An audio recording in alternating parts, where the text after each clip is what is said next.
कमजोर कानून का इस केस में छठे आरोपी को फायदा मिलना निश्चित है। ऐसे में सवाल ये कि क्या हम अब तक कोई सबक नहीं ले पाए। और साथ ही मैं आपको बता दें कि दिल्ली गैंगरेप का नाबालिग आरोपी भले ही सस्ते में छूटने की उम्मीद पाले हुए, लेकिन उसके घर और गांव वाले उसे गांव में घुसने नहीं देंगे। नाबालिग आरोपी की मां का कहना है कि वो अपने बेटे को घर आने की इजाजत नहीं देंगी। दिल्ली गैंगरेप का छठा आरोपी नाबालिग है। पुलिस की तफ्तीश के मुताबिक यही नाबालिग आरोपी सबसे बर्बर था और पूरी घटना में जघन्यतम भूमिका उसी की थी। जानकार मानते हैं कि नाबालिग होने की वजह से उसे इस अपराध की सजा के तौर पर ज्यादा से ज्यादा 3 सालों के लिए सुधार गृह में भेजा जा सकता है। अदालत से कम सजा भुगतने के बाद अगर वो वापस गाँव लौटता है तो क्या उसका परिवार उसे अपनाएगा? जवाब है नहीं। नाबालिग आरोपी की मां का कहना है कि उसे नहीं मालूम कि उसका बेटा बालिग है या नाबालिग, लेकिन अगर वो छूट कर घर आता है तो वो उसे अपने साथ नहीं रखेंगी। आपका बेटा फिर बालिग है नहीं बालिग है?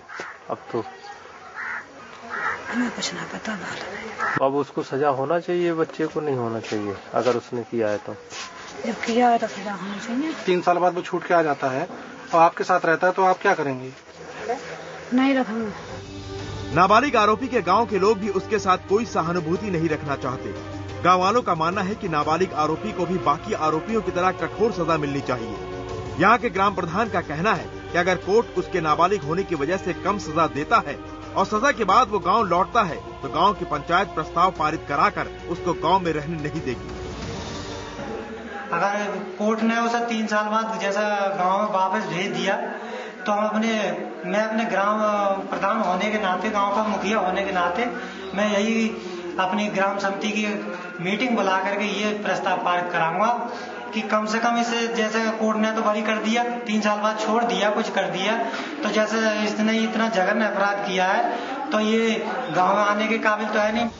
सालों पहले नाबालिग आरोपी गांव छोड़कर चला गया था। तब से वो ना तो अपने घर वालों के संपर्क में है, न ही गांव के किसी व्यक्ति से उसका मेलजोल है। गाँव वालों का कहना है कि जो गुनाह उसने किया है वो माफी के लायक कतई नहीं है।